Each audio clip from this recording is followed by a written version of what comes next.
You have been honored as the Austinite of the Year, a pretty prestigious award, I would imagine. So unexpected. I do think it's a reflection of the institution and our great city. I think the chair I hold as athletic director, I understand that, but it really is a tribute to chairman of the board, our president. You know, we always say around here, united Texas is a reckoning. And when we're all aligned like that, great things happen. I was at graduation for my son back in May, and Chairman Eltife said, come up to me at a game next season, I'll buy you a beer, we'll put it on CDC's tab. You've become CDC here. Do you like kind of the position you hold here at Texas?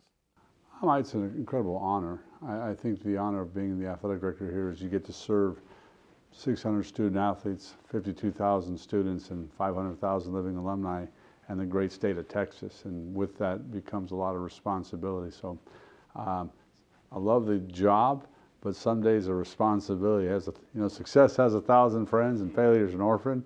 So I get it. Let's talk about the job. Marketing, public relations, fundraising, a million things fall into your plate, on your plate. What is the best part about the job? Watching young people achieve their goal. I think one of the things we get lost in all this is you have young kids that aspire to greatness and do it on the playing fields, and watch them come in as a wild-eyed freshman and graduate with a degree they didn't think they could get, and then go on and become a professional. Only 2% of our student athletes become pro, but they get a chance to fulfill their dreams. And I always tell everyone, a coach believes in someone they don't believe in themselves. And we have incredible coaches and student athletes that love wearing Texas and representing this institution.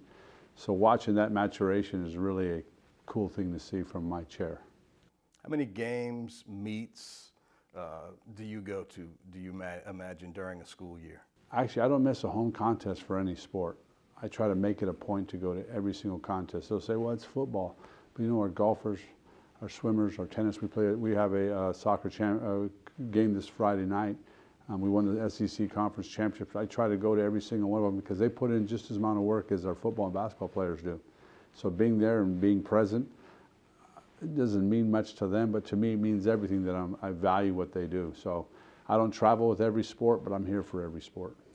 Texas has a reputation as a well-rounded athletic department, but until you got here, that Director's Cup didn't regularly make it into our trophy room here. How much pride do you take in the totality of success you've seen in this athletic department? Oh, it's unbelievable, and I think that's a tribute to Jody Conrad, Chris Plonsky, DeLoss Dodds. Those are the forefront of people that laid the foundation, and we were always knocking on heaven's door, but we finally broke through. 3 out of 4 years we've won the Director's Cup for the very best athletic program in the country, and their foundation that they laid was phenomenal. And for us just to accentuate that and finally break through, and it's a tribute to our coaches and student athletes. They understand the importance of being well-rounded. Our staff loves it. We pour into them to that, and we're well on our way to winning a 5 if we do what we're supposed to do. I heard your soccer coach say the group text was blowing up after the game or the match on Saturday or Sunday. How much does that make you smile, knowing that the coaches all support each other? Oh, that's what makes this place special, is that Steve always says the standard's a standard. We talk in our head coaches retreat in the summertime of being a top 5 program in every sport and competing for championships. So when one is successful, they just clamor for that success, and rising tide floats all boats. We have a common cafeteria where all the student athletes are there, and when soccer walks in or volleyball walks in and tennis, football, and they've won, they cheer so loud for them. It's just really inspiring.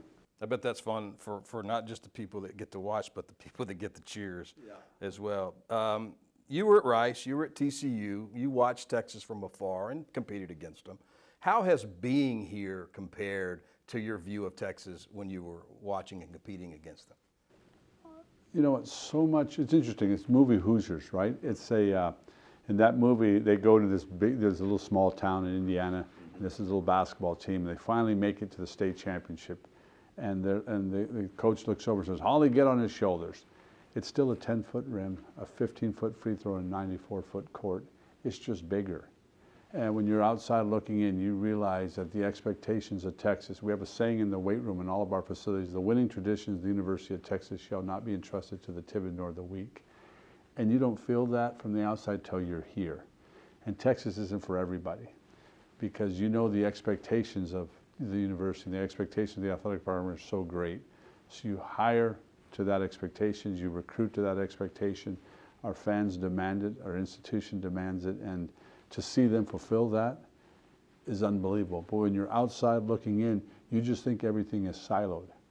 And you know, that's a tribute to our chancellor, to our president, and to our chairman of the board. They've really focused on being a united front, being united in what we do. And you can see that it permeates down when we have a president that's a Longhorn, chairman of the board is a Longhorn, a governor that's a Longhorn. They're so involved in our institution, they're so involved in the state to make Texas great.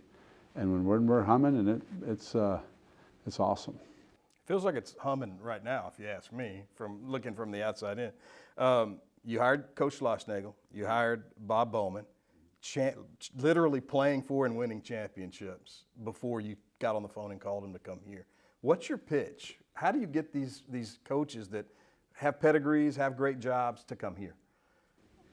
I think the pitch was well established way before I got here. It's just, how do you harness Texas? And that's my job, is to go harness what we have. And Bob Bowman took Arizona State to win a national championship on that Friday. I said, Bob, I'm going to talk to you. He goes, hey, I'll talk to you on Monday. Let me go win a national championship. I was like, yeah, baby.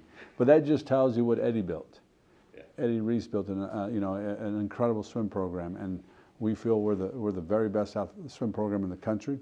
It's been established. Eddie won 15 national championships. Bob just won his first at Arizona State, and he says, I want that job. The resources, the facilities we have, the recruiting base that we have, and swimming's really, really important. He chose to come.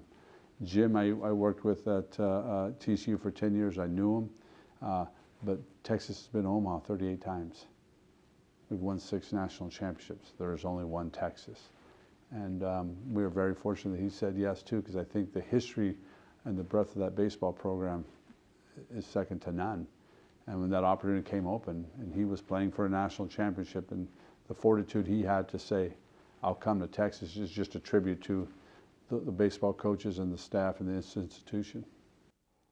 I've been a season ticket holder here for a while. You and your team have completely changed the atmosphere with pregame, in-game, post-game. What kind of emphasis do you put on the experience that the fans have when they come to a Texas athletic event? It's critical. We're asking them to spend their discretionary income with us. And I'm a big fan of R&D. I rip off and duplicate. I'll go to another stadium. If they say we're playing LSU at 6 o'clock, we'll get there 4 or 5 hours before the game. We'll walk the parking lots. We'll walk. I'll say, hey, send a staff, go look at food.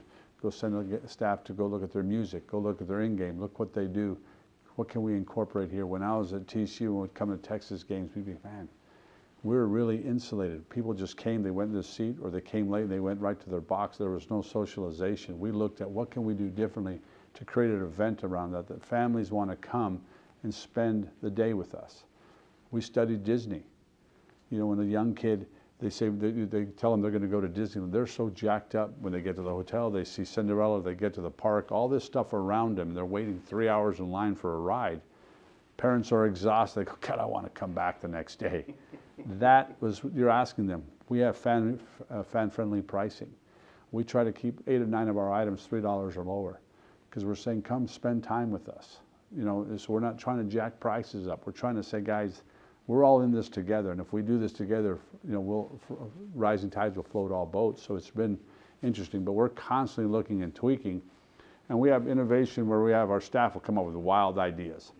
So let's try it, right? And if it works, I'm going to give you complete credit. If it fails, I'll take the blame for that. Let's just not make the same mistake twice.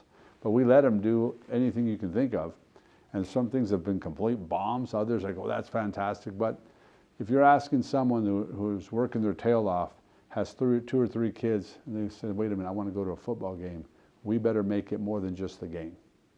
How often do you say no to your staff when they come up with one of those ideas? Not often. I mean, Drew Martin works with us. That guy's an idea a minute, right? So you just kind of, him and his staff are constantly thinking of things. I mean, we went and watched a European soccer and saw the smoke coming out. Let's try that. Half our fans, that smoke's ridiculous. I get it. And our students say, that thing's the greatest thing ever. We're the first school to put on a drone show at games. We said, let's try that. We had a mariachi band with twirlers throwing flames out there. They just come up with anything to say, hey, let's do this. The lights that change the colors. We found that at some other institution. That's great. Let's try that here. So I have no owner and authorship, but at the end of the day, if we can create and add some things to our places, we thought Bevo's Boulevard, I always make a joke, it's a Spokane Art Festival.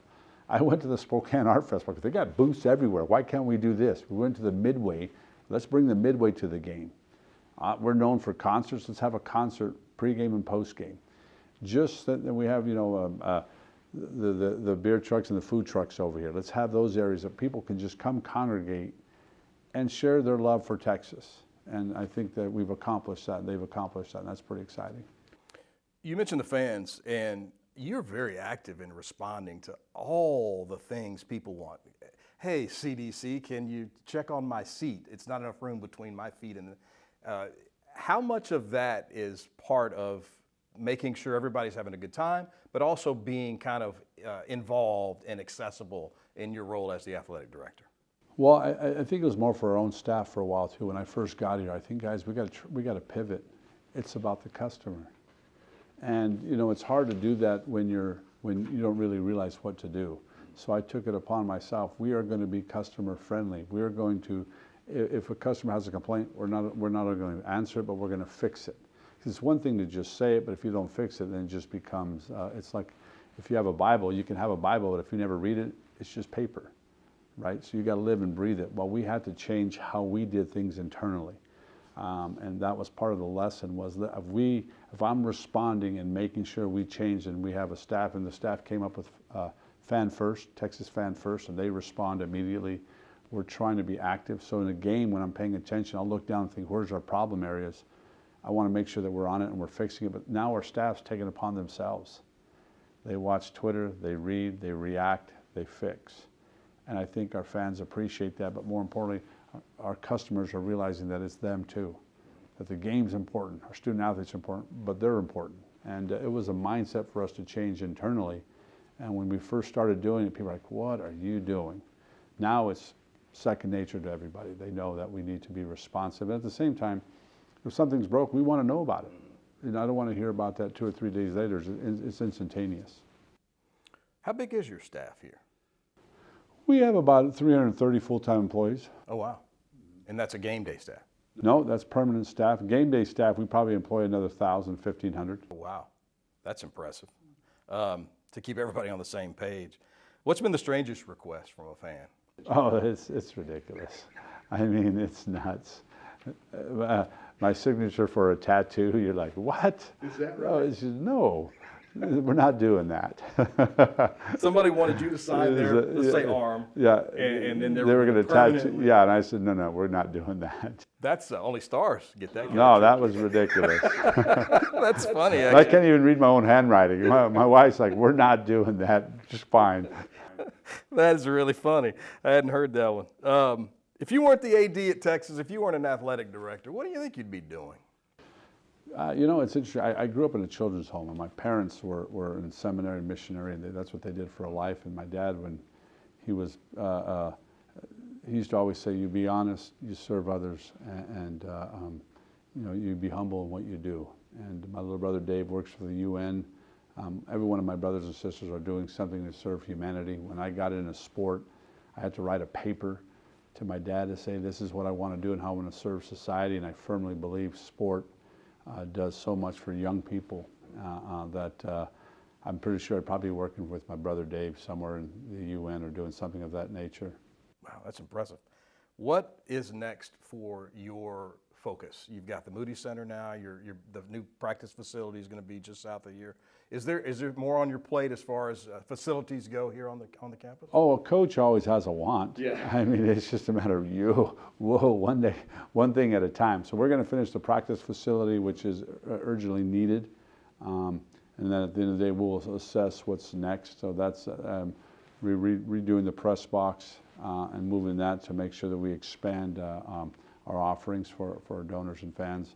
But at the end of the day, you know, I had our new baseball coach, you know, he's going to want to eat something. Softball, as all of our coaches are rising up and doing an incredible job, that list gets pretty long. So we just got to prioritize, and our fans have been so great, our donors have been so great in supporting that mission. So it's just prioritizing. Let's talk about facilities. That's something I know a lot of people are throwing into your plate. You know, when can I get? So how do you go about prioritizing it at the point of making the decision to build or not to build? Or well, I think that for us, when I got here, I realized that even the football building before we renovated was built for Darrell Royal and renovated for John Malkovich. How can we expect to be great on the gridiron if we're using, in terms of chemistry, a 1950 Bunsen burner teaching chemistry in 2022? We have to match our expectations. And a lot of our facilities were state of the art 10, 15, 20, 30 years ago, and we had not reinvested in that. And we just said, let's reinvest in what we have. You know, our swimming center was built in 1978. Nothing's been done to it. We finally built an outdoor pool for them. So what you want to do is continue to assess where we're at and invest when we need to make sure that our facilities and the opportunities we're asking kids to come here match our expectations. So our football practice facility, we know that's really antiquated. We don't have an indoor, we have a bubble. There's many high schools in the state of Texas that have a full indoor and a completely different setup than we do. Colleges that have, when I was at TCU, our facilities were far superior. Now ours have passed by them, but at the end of the day, we just can't wait another 20 years. We're going to always have to constantly invest if we want to attract the very best. a couple more things. The 12-team playoff is here. We watched last night. They unveiled the teams and the way they would go if the season ended today. Are you a fan of this format? Are you a proponent of the playoff expanding? How do you feel about the way football is right now? Oh, for sure. You think about, there's a 64-team playoff for basketball, right? There's a 64-team playoff for baseball and softball. With all the teams playing football, there was only a 4-team playoff. So the expansion of the playoff is fantastic because it gives more teams the opportunity to get in, but it makes your games in November matter. Think about it, if you lost a game earlier, 2 games, you had no chance of making the playoff. With a 12-team playoff, every single game matters right up to the end.